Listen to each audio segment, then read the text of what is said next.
Jag tänkte börja prata om mina 3 stora. Bara så att ni vet, alla vikter och beskrivning på allt hittar du i beskrivningen på videon i min lighter pack som kommer vara länkad.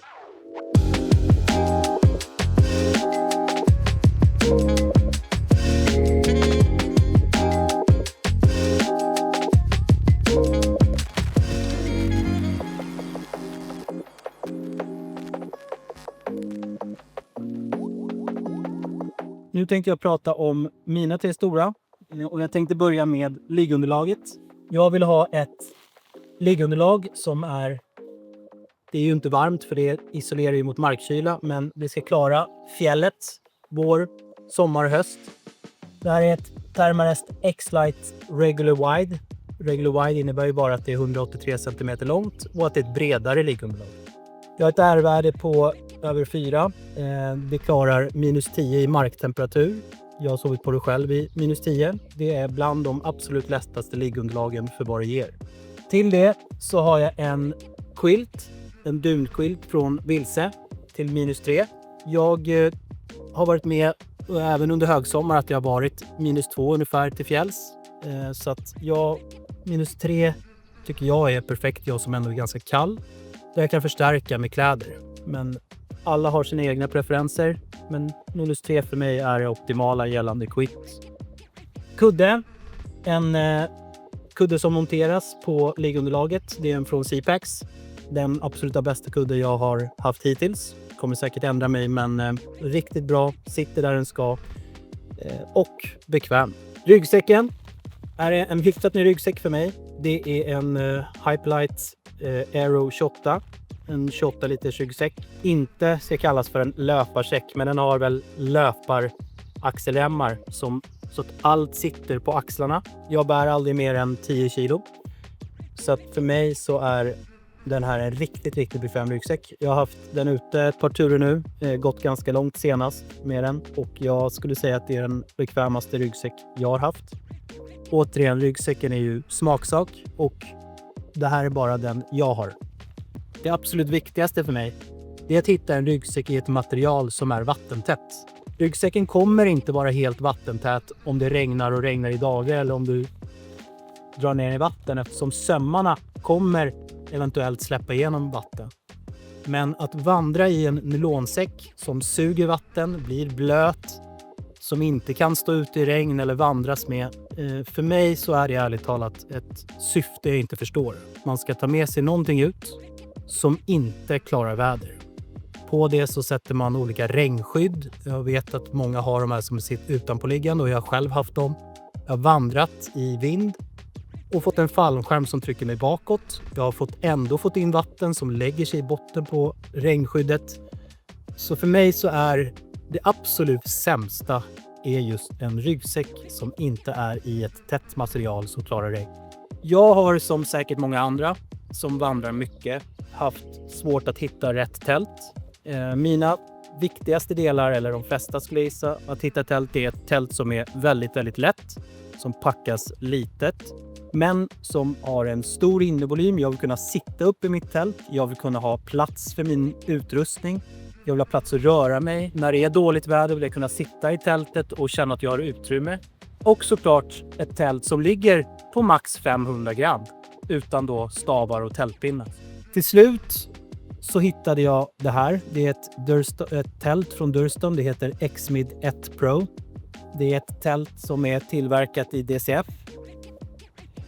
Bland de absolut lättaste materialen att tillverka bland annat tält i. Kommer egentligen ifrån segel till tävlingsbåtar från början. Men i lättviktssyfte så är DCF-tält någonting som har tagit över. Ytterligare en ingång, för att det spelar ingen roll om du vill gå in från den ena sidan eller andra. Vid finare dagar eller man bara vill titta ut så kan man öppna båda de här och ha utsikt åt det ena och det andra hållet. Man kan ställa sin utrustning som man inte använder i den ena sidan och ha fritt i den andra som ingång. För den som undrar hur det här är i vind, jag har mätt upp själv med en anemometer. Många tittar på vad fjällstationerna kommunicerar för vind. Och så antar de att de har varit ute i den vinden. Och jag kan säga att det fjällstationen säger att det blåser och det faktiskt blåser på tältet. Det är helt vitt skilda saker. Vi har mätt upp Dryga 18 sekundmeter på den här tältet. Det står helt utan problem. Jag vet att det blåste mycket mer under natten. Jag skulle säga att det utan problem står i 23-24 sekundmeter. Väl förankrat med stormlinor som man kan sätta på 4 ställen i varje stavdel. Men också på dörrarna. Eller på långsidan. Av den anledningen så har det här precis allt. Volym, lättvikt och extremt vindtåligt. Det här är en av de få delar som jag kan rekommendera i princip alla att köpa. Det är för att det passar absolut flesta. I synnerhet de som vandrar med stavar. Då stavarna är en del av tältet och de som stagar upp. Nu har vi pratat om de 3 stora. Alltså väderskydd i tält, sovsystem, liggunderlag och quilt eller sovsäck. Och bära då ryggsäck. Så nu tänkte jag prata om allt annat jag har i min ryggsäck. Då förutom mat och vätska. Regnkläder. Jag har ett par DCF-vantar från Hightail Design. Varför väljer jag ett par vantar i DCF? Jo, jag har testat massor av olika nylonvantar. Skillnaden mellan de här och andra material, det är de andas inte. Och då kanske man tänker att det vill jag att mina regnvantar ska göra. Jag tycker det är helt onödigt för att så mycket svettas inte jag med händerna. Och när det är regn ute så är det oftast kallt. I de här får jag in 0 vätska. Och de håller mina händer, jag har regnat ska jag berätta, så att de håller mina händer varmare. Regnbyxor, jag har testat lite regnkjol. Regnbyxor, jag har hamnat i att regnbyxa är mer optimalt än en regnkjol. Så jag kommer fortsätta köra på mina fantastiska Montbell Versalite-byxor. Packas enormt litet, väger extremt lite för vad det är. Montbell tillverkar bland de lättaste kläderna på marknaden för den som inte har koll på det. Jacka, också Montbell Versalite, samma serie. Det som jag skulle rekommendera och varför jag väljer den här jackan utöver att den andas extremt bra, det är att den har pitzips. Jag skulle rekommendera att om du hittar en regnjacka oavsett vilken, att se om den har ventilation under armarna. Det gör jättemycket. I synnerhet om du har en tätare jacka så är det här bland det bästa du kan göra för att inte svettas inifrån. Jag ska prata om mitt kök. Jag har tagit upp det tidigare i en annan video om hur man minskar sin packvolym. Men jag ska ta upp allt igen. Det är bara en DCF-påse som håller lock och allting på plats. Jag har valt en Soto Windmaster som är väl den absolut populäraste brännaren inom segmentet. Just för att den är lätt för sin gasförbrukning. Den här är väldigt, väldigt vindtålig. Du behöver egentligen inte ett vindskydd. Det blir såklart bättre, men för min del så gör inte vindskyddet tillräckligt för att jag ska spara på gaset, som att jag ändå har 100 grams tuber. Här är en sked som jag fick av en vän. Ligger på 5,5 gram i trä. Jag vet inte ens om det går att köpa, men den kör jag. Jag har en STS mikrofiberduk som jag har klippt i 2. Jag har haft den här i många, många år. Jag vet inte hur många olika kastruller fram och tillbaka med Tokes. Det har varit med och utan värmeväxlare. Så har jag gått tillbaka till en Tokes 750. Kostar väldigt lite. Ligger runt 400 kronor. 360 beror lite på när de har rea. Men absolut ett vettigt kök för den som ska koka vatten. Powerbank 10 000 mAh. En Nightcore 10 000 Carbon. En kabel USB-A till USB-C. En elektrisk pump för att blåsa upp liggunderlaget med. Slippa stå och blåsa när man kommer fram i läger. Det var elektroniken, men jag har även i den här påsen en Victorinox SD. Multiverktyg, kniv och en Bic Mini. Och då tänker folk, varför ska du ta med dig en tändare kanske? För att du har ju tändare på gasen. Men jag har alltid med mig den här som extra. Skulle inte min tändare på gasen funka så har jag den här. Eller om jag vill göra upp en eld. Det här är väl den mest vanliga koppen skulle jag gissa, som man kanske hade i scouterna eller i militären. En vanlig vikkopp från Dildo. Vad har vi mer? Vi har ett toakit. Det här är väl det onödigaste jag har med mig. Då tänker du att det är ett Lypsyl, men det är faktiskt deodorant som jag har smält ner i en Lypsyl. Väger runt 10 gram för det här. Men jag tycker det är ganska fräscht att vakna och kunna lukta lite godare än så som man brukar lukta efter en vecka ungefär. Handsprit, vaselin, tandborste och tandkräm, Toapapper. Jag har inget riktigt första hjälpen. Alla har med sig det man tycker är viktigt. Och det jag har med mig primärt är lagning för mitt tält- och liggunderlag. T-Raid finns väl ingenting bättre än T-Raid typ A.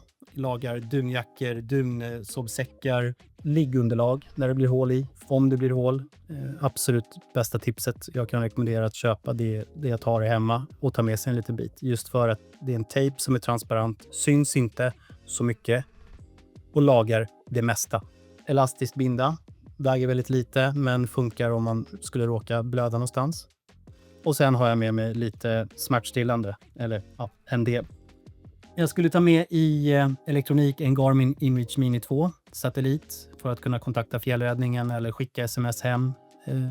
Det som är smidigt, eller det jag tycker om också, är att min familj, när jag inte vandrar med min fru eller dem, så kan de följa mig genom länk och se vart jag är, att jag vaknar, hur jag går och skicka sms oavsett om jag har nät eller inte, att jag börjar eller jag avslutar min tur.